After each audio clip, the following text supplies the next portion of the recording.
The mess hall smelled of stew and smoke when the gunfire erupted outside. She wasn't a soldier. She wasn't armed.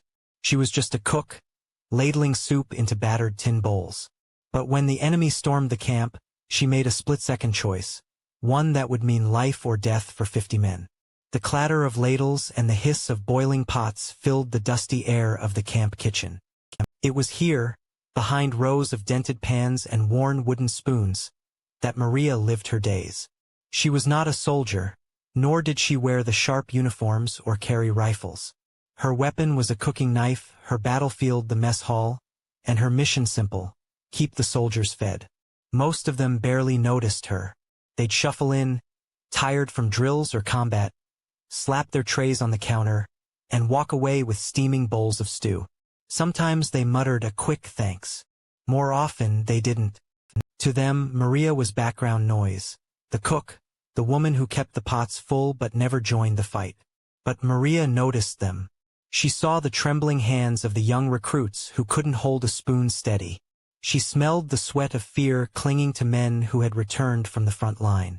She listened to their laughter when letters from home arrived, and she felt the silence when bad news was delivered. While the army counted her as a civilian, Maria knew she was part of the war too, just in her own quiet way.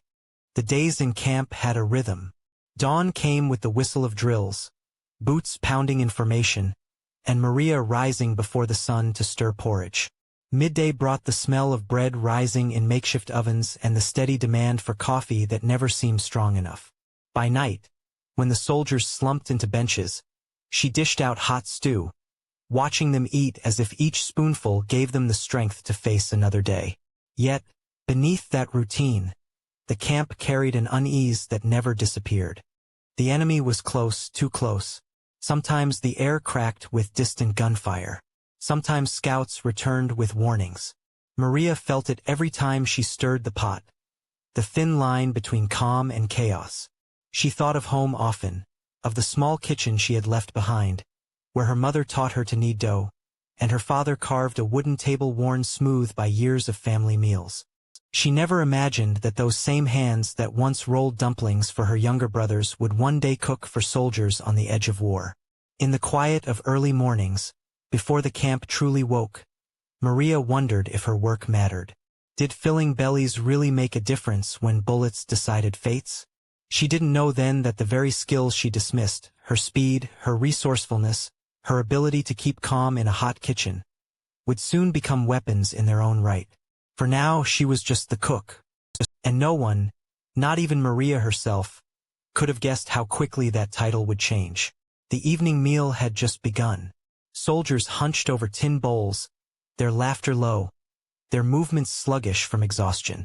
The scent of stew mingled with wood smoke as Maria ladled out second helpings, her hands moving with the same practiced rhythm she had repeated for months.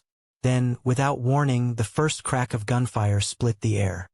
It was sharp, violent, so close it rattled the pans hanging above her head. At first, some soldiers thought it was a misfire or a drill. But the second volley, followed by the whistling scream of incoming shells, erased all doubt. The enemy was here. Chaos erupted. Benches toppled. Bowls crashed to the ground, and men scrambled for weapons. The camp had been caught off guard. Outside, boots thundered against the dirt as officers shouted orders. Inside the mess hall, Maria stood frozen for a heartbeat, clutching her ladle like a lifeline. Her instincts screamed at her to run. She was not trained for this. She was not meant to fight. But when she turned toward the doorway, her eyes caught sight of the wounded. Men who couldn't rise, soldiers still bandaged from earlier battles, and a young recruit lying pale and trembling on the floor. They couldn't escape. The decision hit her in a single, searing moment. If she left, they would die. Maria dropped the ladle and grabbed the heavy iron pot still bubbling on the stove. With a strength born of desperation, she tipped it over, sending scalding stew across the floor where the enemy might storm through. She seized knives from the cutting board, pressing them into the hands of the few soldiers who could still fight. She dragged tables into barricades, her heart pounding louder than the gunfire outside. The first enemy soldier burst through the doorway, rifle raised. Maria didn't think, she acted. She hurled a pot straight at his chest, knocking him back long enough for a wounded corporal to fire a shot. The cookhouse had become a battlefield. Smoke seeped in from outside, stinging her eyes. She moved quickly, darting from one man to another, pulling the wounded behind cover, shouting directions like she had done 1,000 times in her kitchen. "You over there. Block that window. Keep low." Her voice, once quiet and overlooked, now carried command. More soldiers stormed in, but the mess hall defenses held. The boiling stew on the floor slowed their advance. The overturned tables shielded the injured, and Maria, still unarmed, still just a cook, refused to back down. Minutes felt like hours. The gunfire outside raged on, but within the mess hall, her defiance had bought the trapped men time. Time to reload. Time to regroup. Time to live. And in that moment, every soldier who had once passed her without a word saw her for who she was. Not just the woman who filled their plates, but the reason they still had a chance to fight.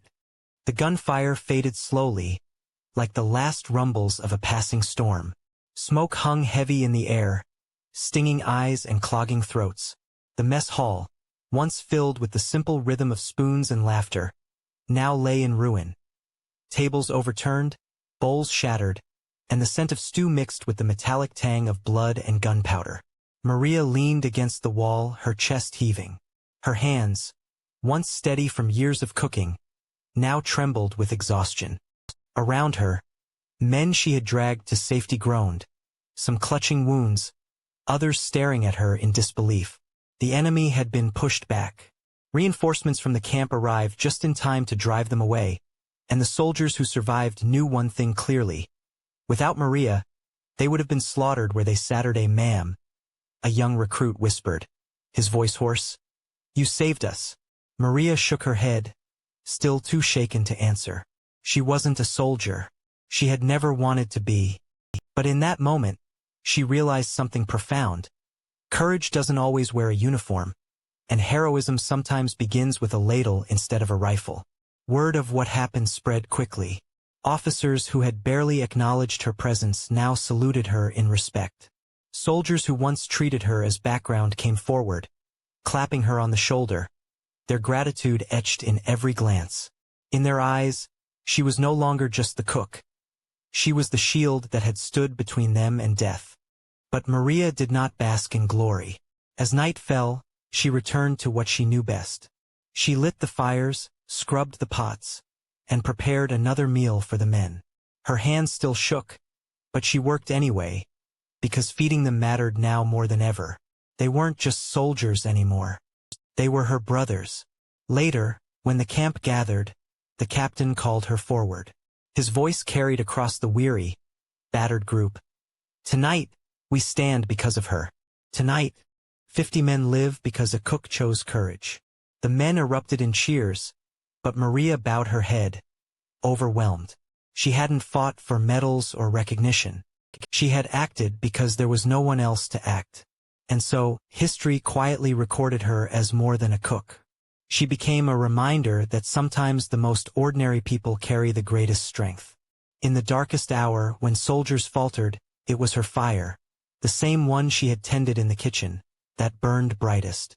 Maria would always be remembered not for the meals she served, but for the day she saved 50 lives with nothing more than her courage, her wits, and the heart of someone who refused to walk away.